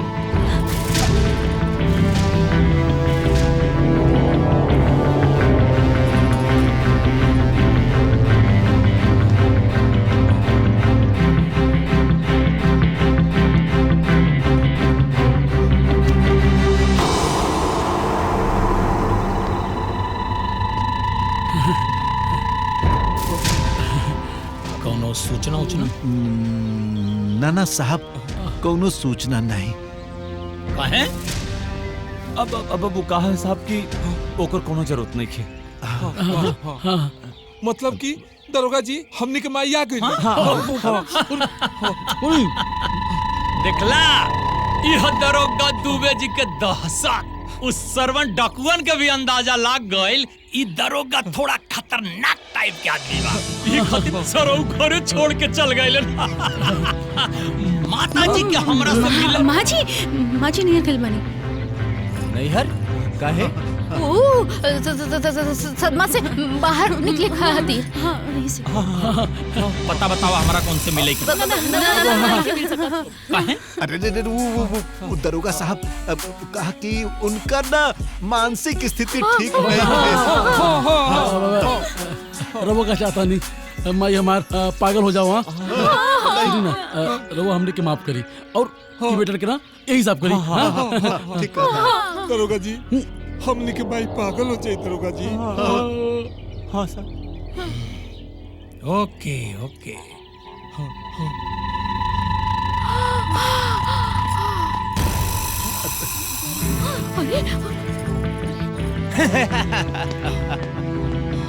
चल रहे साहब, हमरा दाल में कुछ काला लागता। सर, हमरा तो पूरा दलिये काला लगतिया। ई दाल में तड़का दुबे जी लगई है।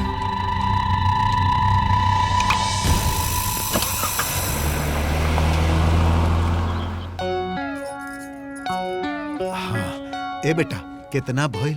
20 लाख भइल बाबूजी। हाँ बाबूजी। ये पैसा असली है कि नकली? एक मिनट हम पूछ के आते हैं। रउआ पागल हो गइल बानी का? ई लोग के अगर हमने पूछब असली है कि नकली तो ई लोग के शक ना हो जाई। अरे हाँ तो एगो काम कर लेते नहीं जाना, डाकू बन के पूछ लेते नहीं जा। हाँ। अरे छुटकी, बुझाता कि आप तहरो दिमाग चला था। हाँ आखिर चले के कर हमने अरे चली रखी ना बाबूजी।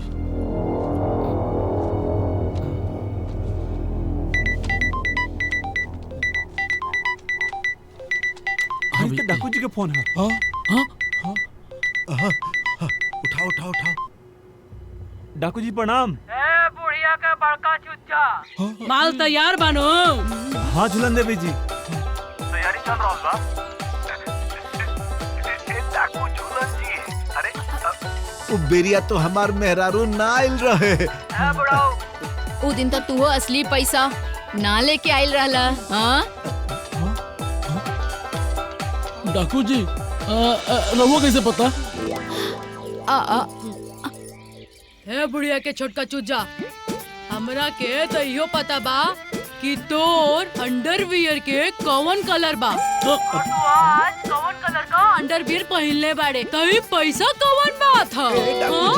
माँ कसम ई बेरी ना एकदम असली पैसा जाता। माँ भवानी के कसम, अब की बेर ना बुढ़िया भी जरूर आई। समय और जगह हम बता दे।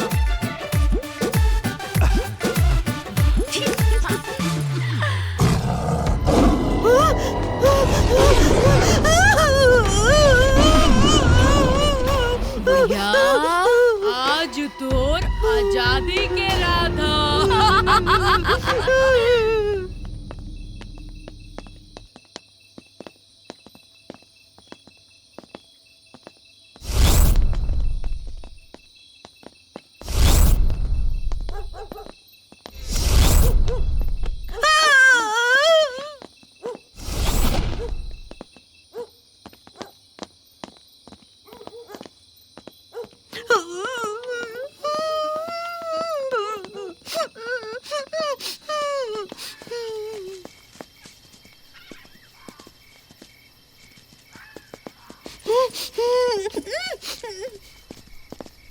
चल बुढ़िया चल। अच्छा ले आवा जल्दी चल। हाँ चलिए चल। चल बुढ़िया हाँ? जब कहो बोल। बुढ़िया इतना पानी पियबे काहे करेले कि बार बार लग जाता है। ठीक बा ए बड़े डाकू ले जा बुढ़िया के लेके जा। जी सरदार चल लेके जा। अरे इधर चल। चल अरे ए बुढ़िया खोपड़िया फाट जाए ना तो शेर और बाघ चिड़चिड़ के खा जाए ऐसे खोपड़िया। चल जा कर ले कच्छ के पीछे जा। अरे आँख तो है लही नहीं खेल लजात का बड़े जा।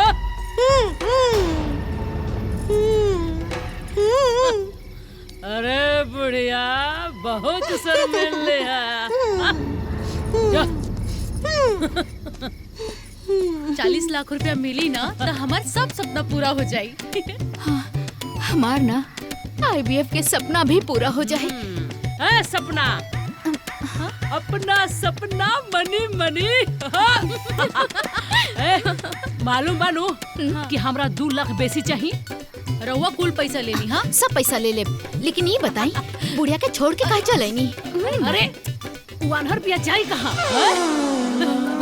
कहाँ जाई?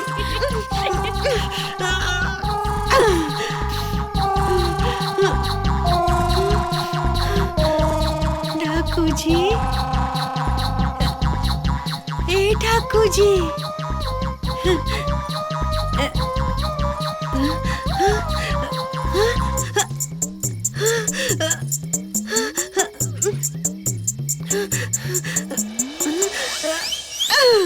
मेरा निहर लागो आई हो दादा।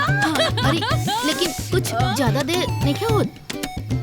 बुढ़िया ए बुढ़िया ओ बुढ़िया ए बुढ़िया बुढ़िया जाई जाके देखी ना। जाई ना जाई बुढ़िया। अरे बुढ़िया क्या निकल बुढ़िया बुढ़िया ए बुढ़िया सरदार। बुढ़िया सरदार सरदार। अरे बुढ़िया भाग गई। अरे बाप रे कहाँ मर रहा था? कहाँ भाई? अरे सरदार बुढ़िया ये रोज़ कहाँ तो नहीं भाग गई? अरे तू आना भैया हमें ना कोई नहीं हम आ जा चले।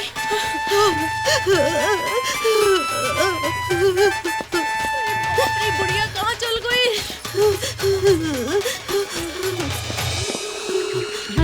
अरे कहाँ गईली कि ना भाग गई? अनहरी अनहरी बाबूजी हेलो भैया अरे होने देखा। अरे केने चल गईली?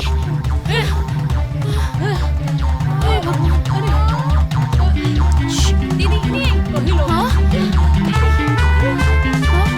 कहाँ है दीदी? ऊपर का देखा था नहीं रोवा। अरे ये दीदी ऊपर कहाँ देखा था नहीं? अरे का पता ऊपर गछिया पर जाकर बुढ़िया बैठल होता। हाय भगवान। ए दीदी ऊपर आ बुढ़िया के लौके लगा कि चढ़ जाई। हाँ बुढ़िया साड़ी पहन के ऊपर चल गई बड़ी का। हाँ बुद्धि नहीं खे थोड़ा भी बुद्धि। ढूंढी बुढ़िया के। चली चली। हाँ हाँ चल चल चल होने चल होने चल।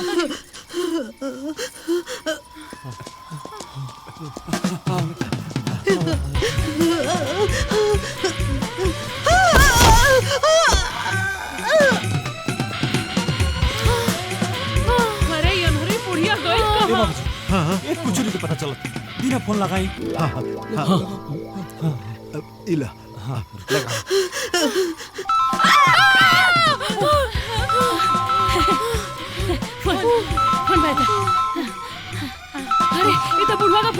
जा तनी फोन उठा के बोल तनी कि बुढ़िया खोजे में बिजी बानी सन बंद बता सर। अरे पागल हो गइल बानी का हुआ? जब बुढ़िया नहीं के हमने के पास तो जवाब का देल जी। एगो काम कर तनी फोन स्विच ऑफ कर देतानी। चल अरे अरे फिर से मिलावा, फिर से लगाओ। एक बार पहले बुढ़िया के खोजे तनी जा, फिर फोन स्विच ऑन हुई, समझनी? चली जा ओने चली चली स्टेक हो जाता। अरे एक बार और एक ठीक एक बार और।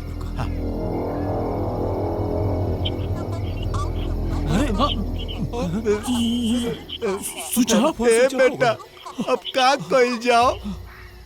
ए बाबूजी घरे चलल जाओ, अब फिर डाकू जी के फोन आई नु तो फिर आवल। तहनी के मेहरारू नहीं खेनू, यही से घरे चलल जाओ। अरे का बोल? अरे फिर मिलाओ एक बार और। हाँ लगाओ लगावा।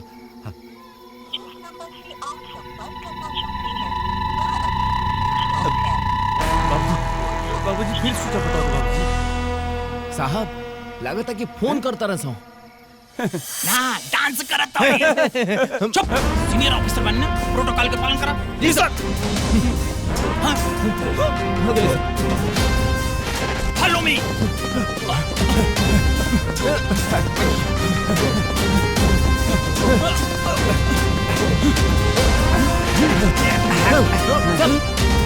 क्या निकले कमल सर।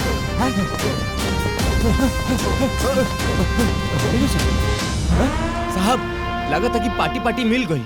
हाँ हमनी के प्लानिंग हिल गई। हाँ चुप, सिर्फ पीछे दौड़ो। Follow me. लागत ओकनी के पता चल गई बा कि हमनी के ओकनी के टारगेट कर ले बानी जा।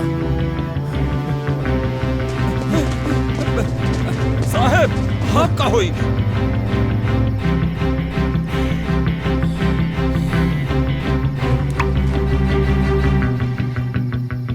अब वही होई जवन दुनिया देखी। हाँ बनाओ चाय बनाओ, बढ़िया चाय बनाइए।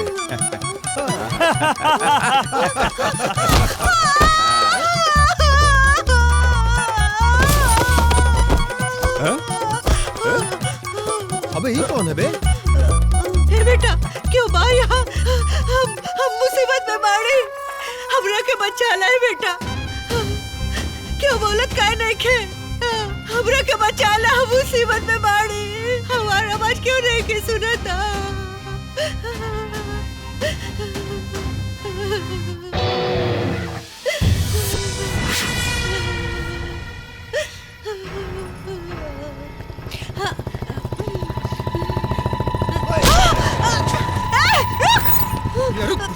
हमारी सब्जी गिरा दहले। ऊपर से गुंडागर्दी दिखाता है हमरा के। बस क्या करी? अरे ये बुढ़िया हुआ, बुढ़िया हुआ, पकड़ अरे बुढ़िया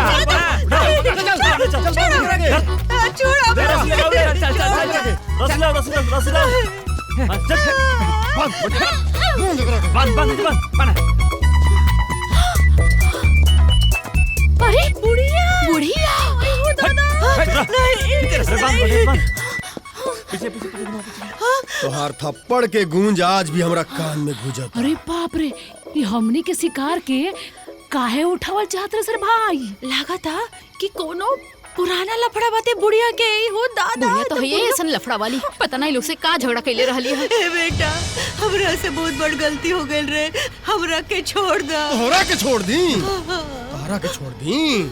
सुन बुढ़िया, तोहर बोट्टी बोट्टी काट के चीन कौआ के खिया दे। ये तो बुढ़िया के पुराना दुश्मन पाट लगता रे। अरे माई रे माई, अगर ये बुढ़िया के मार दी तो हमने के करा के वापस कल जाई।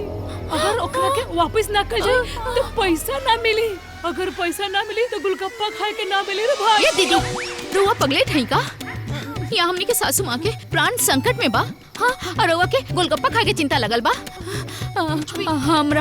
हमरा के ना बहुत गड़बड़ लगता, बहुत गड़बड़ लगता। कुछ भी होके आखिर बुढ़िया हो तो हमनी के सासे ना पैसा वैसा गई भाड़ में। पहले बुढ़िया के हमनी के बचावे के बा, बचावे के बा। चली चली चली आ जाइए दिन ते बाजार में हमरा के थप्पड़ मरले रहले ना आज वो थप्पड़ के बदला हम तोरा खून से ले खून से ले आ चाकू वो मेरे कभी पहले हाँ ए कपड़ा चेंज कर लिया जाए। रिया के चाकू से कुछ ना होई तलवार ले आओ।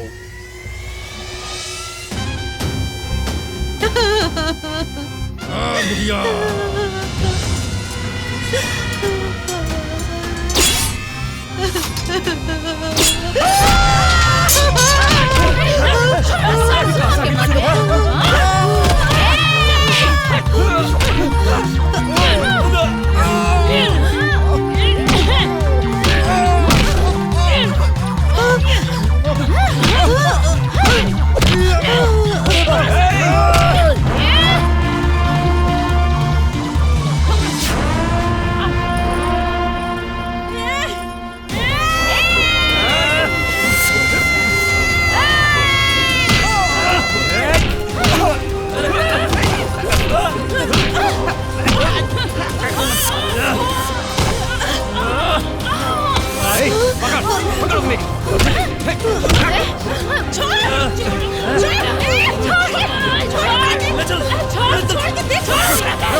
छुटकी पत्तू आ गई तलवार कहाँ वहाँ?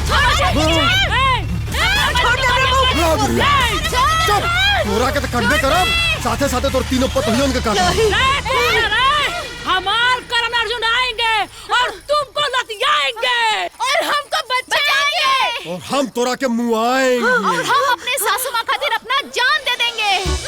हम अपन प्राण दे दे जब तक है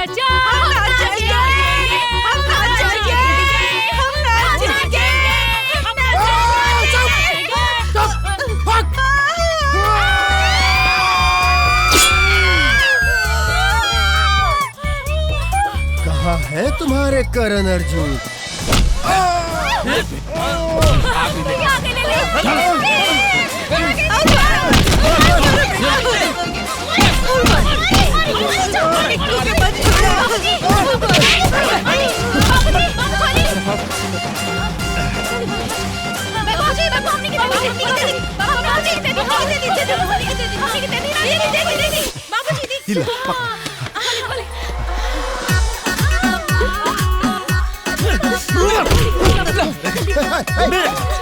अरे पतोहू इदा हमरा के अरे दा हमरा अरे कहने ना दा हमरा के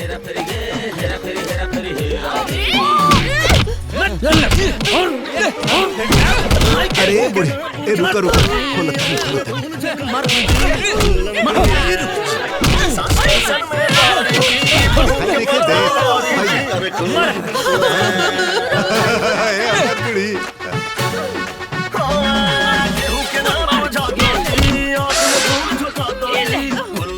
देखा हमने के बेटवा पतोहू कैसे मारा तरन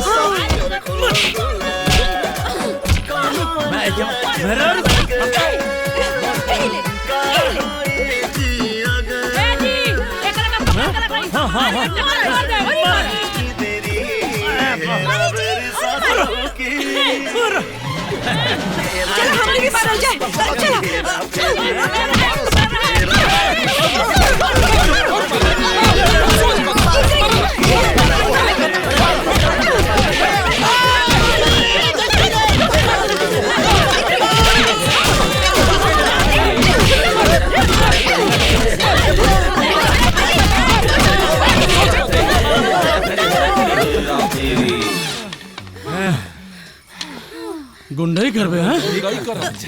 भाग गए बाप रे बाप सही कहल जाला हाँ, अपन अपने होला आज हमार पतो लोग हमार जान बचावे खातिर अपन जान जोखिम में डाल देली। बाकी ये पतोहू लोग तू लोग यहाँ कैसे आ गए? बाबूजी जब सभी के अपन जान के बाजी लगा के माँ जी के यहाँ बचावे आ गए हमने के भी सोचनी जा कि काहे ना हमने के भी माँ जी के बचा ली जा। अपन जान जोखिम में डालकर हमार जान बचावे खातिर ई हमार पत्थो बाड़ी सन और उगो 3 डाकू रहली सन। वो हमरा के कुत्ता कमीना नीच पापी का कहली सन। ए अम्मा जी उहो के क्यों बैठी हो ऐसा ना का करे होते जा दी भाड़ में जा सन। हां हां सब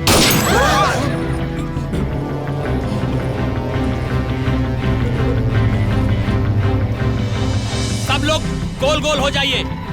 एक भी आदमी अगर होशियारी किया ना तो सीधा छल्ली कर देंगे।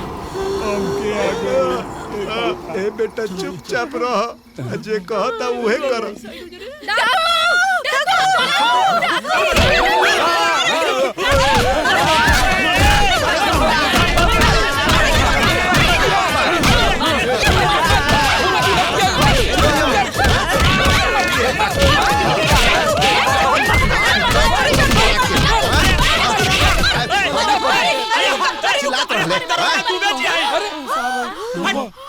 ए दरोगा जी, अरे डकुअन के छोड़ के तू हमनिए के काहे हम सब करौला? डाकू कहां बा? डाकू कहां बा? हमनी के का मालूम? ना मालूम। माता जी कैसे मिलने? अरे हम डाकू के चंगुल से छुड़ा के भाग गई है। दरोगा जी देखी हमने के अपन सासू माँ मिल गई, बस बात खत्म। और हाँ रवा के डाकू सबको मिले चाहे ना मिले, हमने के जाते नहीं जा अपना घर है। हाँ, जाता नहीं। चलो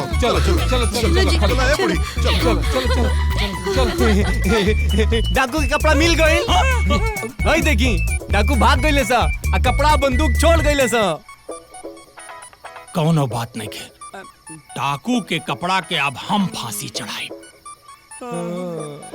जोन पैसा खातिर हम अपना घर के केहू के कुछ न समझनी, पग पग पर हम अपना पति और बेटा के अपमान कैनी, अपना तीनों पतों के एक एक पैसा खातिर तरसौनी। आज वह पैसा हमार जान के दुश्मन बन गई। आज हम इतना तकलीफ सहनी कि हमरे पैसा साथ ना देलस ना।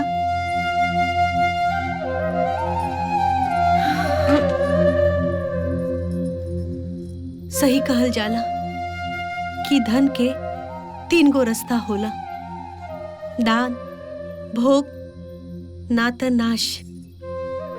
दान तो हम कबो कईनी ना, केहू के भोग करे ना देहने, और भगवान की कृपा से धन के नाश होवे से बच गई। आज हम अपन पूरा संपत्ति के मालिक, अपन तीनों बेटा और अपन बहू के करताने। दुकान हम अपन तीनों बेटा के हवाले करताने, और ये घर अपना तीनों पतों के हवाले। ला बहू ला। अम्मा जी ला। दीदी। अरे ए बूढ़ी, हमनी के हाँ? राधे राधे। आपन पसंदीदा फिल्म देखे खातिर डाउनलोड करी दंगल प्ले ऐप।